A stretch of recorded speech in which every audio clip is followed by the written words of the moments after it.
Alrighty then, liebe Leute, und damit herzlich willkommen zu einem weiteren Shakes and Fidget Video mit mir und Basti. Und zwar gab es dieses Jahr noch kein einziges Shakes and Fidget Video von mir. Und deshalb dachte ich mir, wird es jetzt mal Zeit, auch wieder mal eins zu machen. Ihr habt lange genug gewartet, jetzt ist es endlich soweit. Und wir werden in diesem Jahr gleich mit einem Thema starten, mit dem wir letztes Jahr aufgehört haben. Aber mehr dazu gleich, denn vorher möchte ich noch was Persönliches sagen. Und zwar ist es ja so, dass ich die Videos aufnehme und über Sony Vegas dann etwas mit Musik hinterlege, mal ein paar Cuts mache und dann rendere. Also in der Regel rendere ich eigentlich immer, außer ich habe ganz wenig Zeit.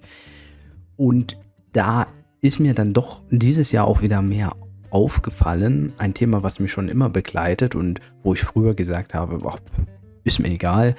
Aber das sind die Häufigkeiten dieser sogenannten, ja, weiß nicht, ich nenne es Füllwörter, ja, Lückenfüller wie ja, alles, was in Richtung geht.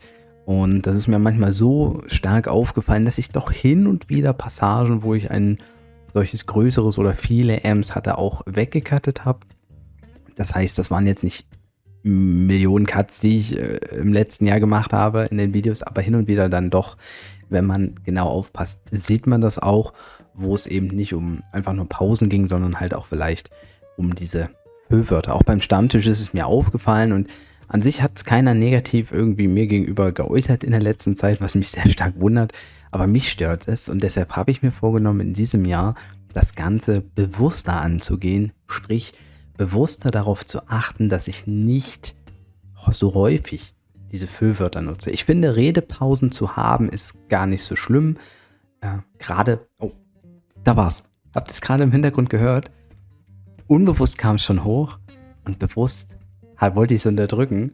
Und so ein kleines, ich weiß nicht, vielleicht habt ihr es gar nicht gehört wegen der Mikrofoneinstellung, aber es war da. Aber es ist so, dass man sich dann doch Gedanken machen sollte. Da war es schon wieder. Worüber man spricht.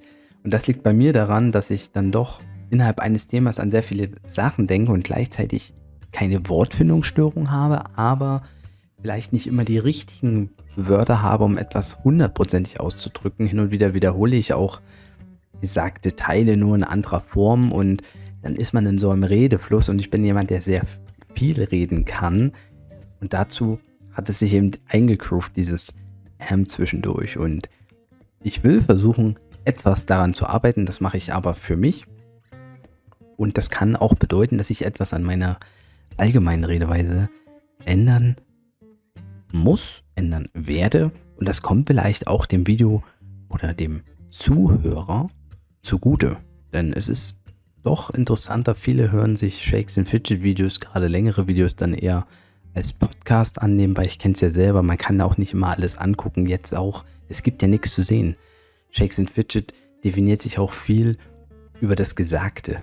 Ja, es gibt so viele Themen, so viele Diskussionen, so viele Inhalte zu erspähen, zu erklären und das Gameplay an sich, das ist eigentlich eher nur nebenbei. Ja, sonst wären ja auch Shakes and Fidget Streams gar nicht so erfolgreich. Da geht es ja nicht nur immer um das Gameplay, sondern halt um alles drumherum. Und ich bin halt jemand, der gerade auf diese Art und Weise eben seinen Content auch definiert. Und ja, kommen wir jetzt auch mal zum Content. Und das ist EU1. Ich war echt erstaunt nach meinem letzten Video, Statement. Da war es schon wieder. Über Discord zum Beispiel habe ich Nachrichten bekommen von Spielern, mit denen ich teilweise noch nie geschrieben habe.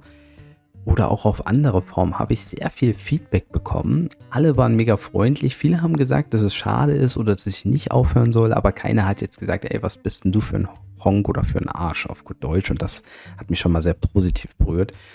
Und ich habe mitunter dann auch mal mit Dreamscape gesprochen, der ja für mich so ein bisschen das Vorzeigeschild für alles, was auf S7.de, was jetzt bald F8 sein wird, passiert.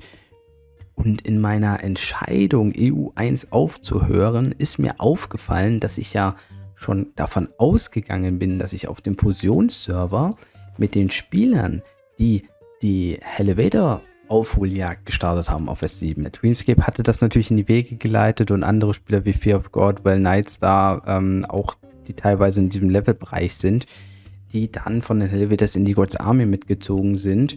Und für mich stand halt fest, dass ich den Fusionsserver spielen werde, wenn ich eben mit diesen Leuten dann auch in dieser Gilde oder in einer anderen Gilde, vielleicht in so einer besseren Gilde sogar, ne, es kommen ja viele Gilden zusammen auf F8, dann auch weiterspielen würde. Und das war für mich so ein Anreizpunkt, der mich sogar so motiviert hat, dass ich eben gesagt habe, ich höre mit EU1 dann auf. Aber, und jetzt kommen wir zum großen Aber, mein Fehler war, ich hätte halt vorher mit den Leuten auch mal sprechen sollen über dieses Thema, denn im Moment weiß keiner, wie sich die Situation auf F8 verhalten wird.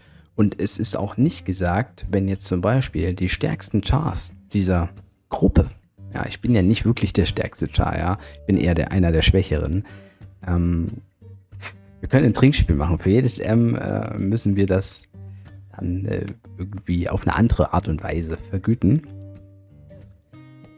Es ist aber noch nicht gesagt, dass ich dann mit diesen Leuten auch mitjoinen kann, weil stärkere Gilden vielleicht gar nicht so viele Plätze haben und dann natürlich nicht die schwächsten Chars mitnehmen, zumal mein Char jetzt als Endchar gesehen keine gewichtige Rolle spielt, dafür, dass er eben auch schon relativ alt ist. Also der geht ja bald in die 2 Jahre und für mich war das ja immer okay. Ich habe immer gesagt, ich spiele so ein bisschen mit und gebe ein paar Pilze beim Hellewetter aus. Aber das würde sich ja ändern. Die brauchen ja stärkere Chars. Das heißt, für mich, ich muss meine letzte Entscheidung erstmal widerrufen. Ich werde EU1 weiterspielen. Ich werde mir die Situation auf F8 angucken. Und es könnte tatsächlich sein, je nachdem, wie sich das entwickelt, dass ich F8 weiterspiele und trotzdem EU1, weil zusätzlich mir auch nochmal bewusst geworden ist, was halt auf EU1 noch als Argument vielleicht für mich bisher noch gar keine so eine Gewichtung hatte. Und zwar einerseits ist es tatsächlich ja EU1, das Bewusstsein war bei mir schon wieder so ein bisschen weg, der erste EU-Server. Ich habe keinen Char auf einem der ersten Server. Ich habe keinen Char auf S1, ich habe keinen Char auf W1. Und EU1 ist quasi dann doch für mich die Chance zu sagen, okay, ich habe wenigstens einen aktiven Char auf einem der ersten Server quasi seiner Lokalität, möchte ich mal sagen. Und zum anderen ist dieses Projekt, auch wenn man mitunter gar nicht so viel Kontakt untereinander hat, tatsächlich immer noch sehr aktiv mit diesen 3 Gilden bis zu 150 Leuten, die natürlich dann wieder im Hellewetter angreifen wollen. Und das ist natürlich für mich, ich habe es beim letzten Hellewetter gesehen, die beste Gilde war sehr weit oben dabei, hat quasi hier im Hellewetter Rang 2 gemacht, Everpeace.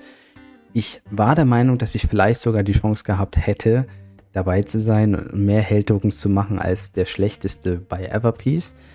Und vielleicht ist das auch meine Motivation dann zu sagen, hey Leute, ich gebe da viele Pilze aus, nehmt mich da mal mit im Kampf um die Top-Platzierung im Hellewetter.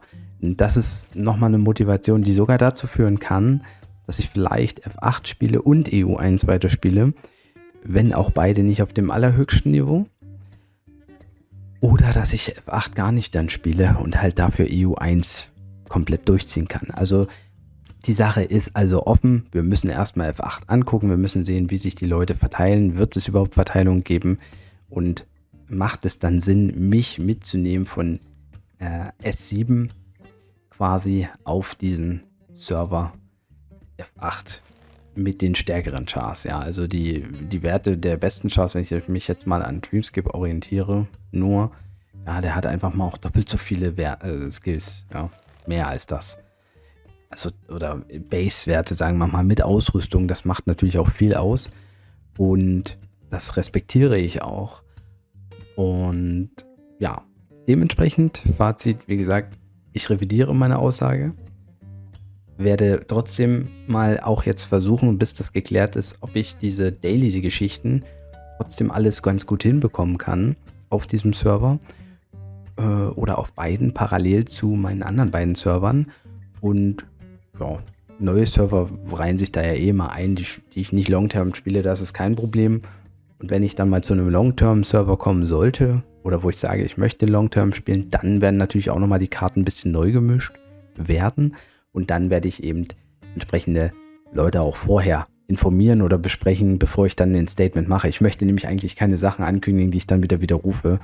Aber es kamen eben doch ein paar Faktoren hinzu, die ich vorher nicht bedacht habe oder die mir die Community auch gezeigt hat. Deshalb danke nochmal für dieses positive Feedback auf meine Reaktion.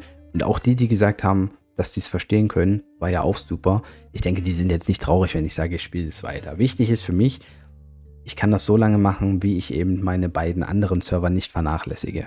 Die dürfen nicht vernachlässigt werden. Das sind im Moment die wichtigeren Server für mich. Und solange das gut läuft, dann haben wir keine Probleme. Ja.